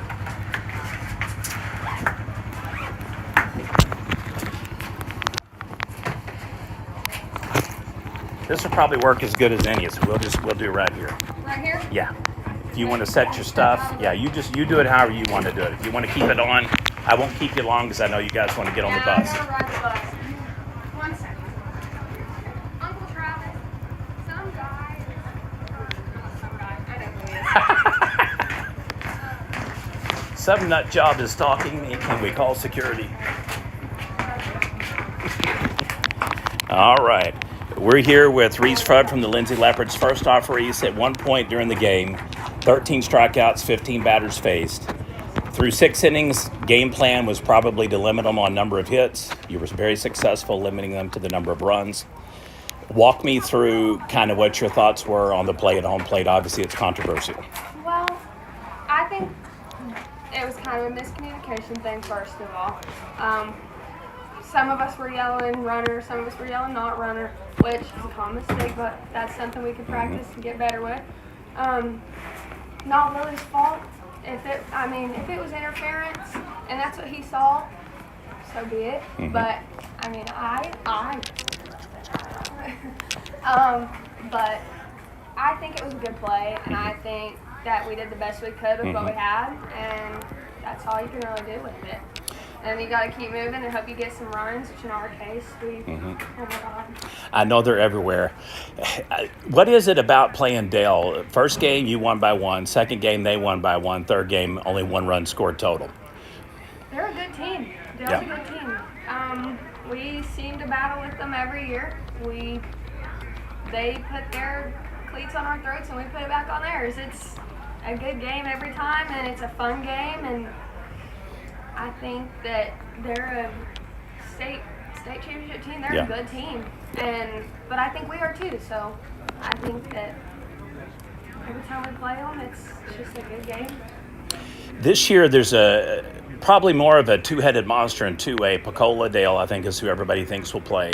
In 3A, though, it could very well be Washington, Lone Grove, Chandler, or Lindsay, and others as well. Do you have your eye on a specific team, or is it pretty much just got to play them all, so it doesn't matter who it is first? I mean, the way I see it, Mm-hmm. I don't pay attention to who's on the other side of the guy. I don't pay attention to the name on their chest. I don't pay attention to the name on the back, the number on their back, their last name, their first name. I don't care who it is. But if I'm up to bat, my goal is to beat the pitcher. If I'm in the mound, my goal is to beat the batter. I don't care who it is. So I don't care who we face. I'm gonna beat them. Yeah. That's my opinion. So this was a very exciting week for you. You announced your commitment to Arizona Yes. State University. You're going to stay in the Big 12, which probably not the way that maybe some people thought. Yes. Maybe thought Oklahoma State or OU maybe, but what is it like going out to Tempe? And I've heard it's a beautiful campus. I've heard the weather is amazing. So what is it like there, and what won your heart over? The coaching staff, 100%. The pitching coach out there, he's from New Zealand. His name's Coach Manley. He was a world champion in men's fast pitch, because if you didn't know, New Zealand didn't get baseball till like 2013, and he is incredibly knowledgeable. And Coach B, the head coach, she is so caring about you as a person more than she is about you as a player. Awesome. And I told her what my major was, and I was like, I want to go be an orthopedic doctor. And she was like, well, I'm going to make you an orthopedic doctor. She was like, if you don't graduate from ASU an orthopedic doctor, I fail you. And that won me over. No other coach told me that. She wants me to be successful in life more than she wants me to be successful in softball. And yes, she wants me to be successful in softball.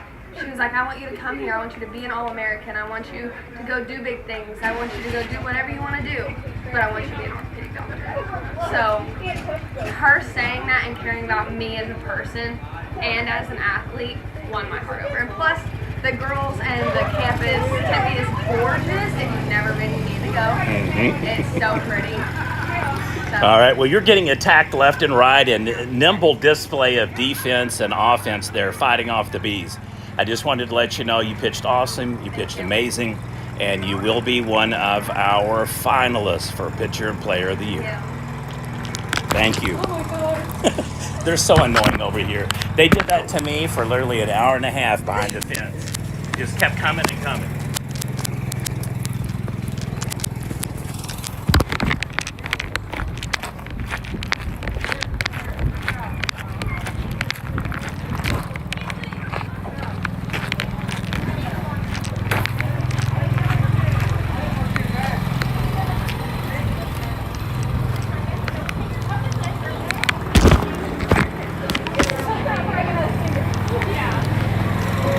So what is up with both of these girls having all the hide on you? I Did know. you not just borrow a little extra from them and say, hey, I know you guys need it all? towering. You didn't need it. Well, they say that dynamite comes in a small package. Yep. I'm not very tall. It's funny because, like, I'll meet some families, and, you know, a girl will be like 6'2", and I'll be like, hey, she's right up to me eye to eye, and then I'll see mom and dad, they're 5'7" and 5'11". I'm like, not even gonna ask. Yeah. Well, where's your brother at? Her brother's in the 8th grade. Somewhere. He's already about his height. So he got there. Weird. Some families are like that. Like, I've got uncles at 165, 164, dad 6'3", I'm 6'2", 6'1", my aunts are 6 foot. Yeah. And it's just like everybody. Yeah. And I got two sisters, 5'6" and 5'7". It's like, what happened? Yeah. Well, you've got an awesome player for a daughter, and I know your club thinks the world of you. They are constantly telling me, you found this girl, you found this girl. Yeah. And I'm like, I've got 2 eyes on her, but I got to stay on the road sometimes. But I'm glad I got to come out and see you in person and do it on your own. Your own home turf. So it's good. The times came out. You guys seen it yet? Yeah. Are you going to the tournament? I am doing the A baseball playoffs, but I promise you this much. If I'm going to have to choose Saturday between baseball and softball, I'm going to choose softball. So now that it's at Hall of Fame Stadium, I was hoping they wouldn't have you guys all the way over. So for me, it's Yeah, I perfect. think I might be taking her. next week, I don't know what I'm going to do. Probably I'll pick 4A because they're all there. That makes a whole lot easier. Because like doing the baseball tournament, I've got 8 of the top 10 players still left. And so it gives them an opportunity to really show me. And same thing for you guys. I've had people that have literally just gone crazy, good and bad over it. So I know that we're doing something right because it's got buzz and people are excited and they really are passionate. So there's people that want you to win so bad. I mean, they are telling me everything about you from your favorite meal at McDonald's to. And I think it's awesome. But I'm not going to put any extra pressure on you guys. You just. We're all perfect game, no hits, no fly-offs, no walks, and then bam, you're good.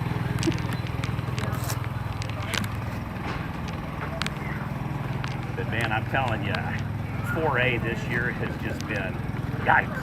I don't know if you've seen the teams, but they're so evenly matched. Yeah. 3A is like kind of like that too. Yeah, Lone Grove, Washington, definitely Lindsay. Chandler, there's a lot of buzz about them as well.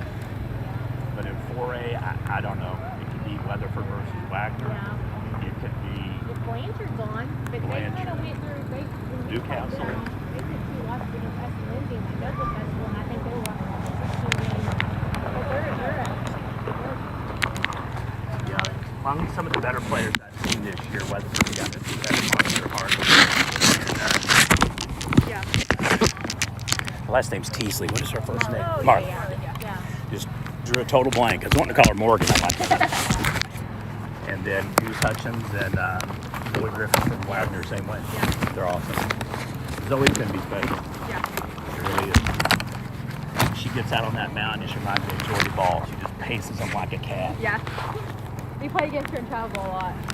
She's good. Yeah. She's got really, really good velocity and movement. Yeah. And Goose can hit just about everything. She'll knock the seam off the ball. Yes. You can tell her dad has had her in every single camp that there is known to man because she's not a normal sophomore. Yeah. Just clutch hits. Well, I appreciate you guys taking time to talk to me. I'm Greg, by the way. Yeah, I'm Cindy Hill. Nice to meet you. And no matter what, I believe in you 110%. Thank you. Thank you. I'm very, very proud of what you guys have accomplished here. Y'all have just set the banner high. Yeah. Sad it's almost over last year, but It's flown by, I bet, hasn't it? Sure has. I think people tell you all the time when their kids are younger, it's going to go by fast, and you believe them a little bit, but you don't until you live in it, and it's like, oh my gosh, where did the time go? Yeah. Wait till you stop and tell somebody you graduated school 20 years ago. Wait a minute. Yeah. 30 years ago. Yeah. It hit me one day. I've been out of school longer than I was in school. I'm like, okay, that does not feel good. Yeah. I went to school here at Dale too. That's why I'm proud. I said she's a 4th generation Dale Pirate because my grandpa went to school That with is awesome. my dad, and then I graduated from here in 2000, and then now she is. I said you don't get that very often, and my grandpa, he came to all my games, and I hate that they're not around anymore because they would love to watch her play. So, but have a family thing here. Everybody's pretty close knit. Yeah. So I don't get that at all schools.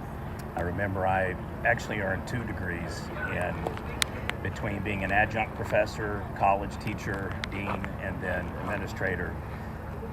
The first year I didn't work in education or had been in school was my 33rd birthday.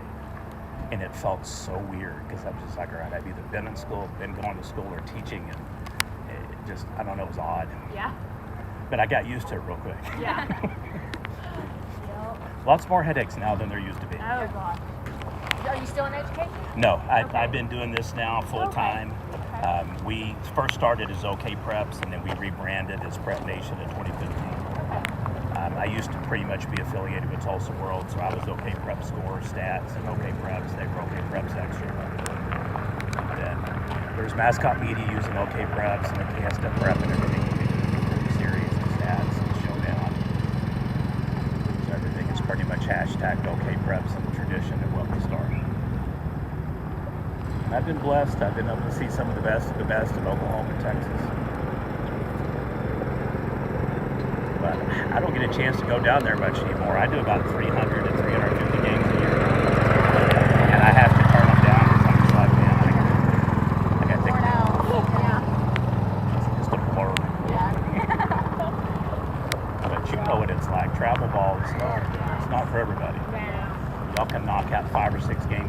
in like nothing. So I'm going to let you cut forward. Thank you. You bet. Thank you. Didn't want to jab you with my tripod here.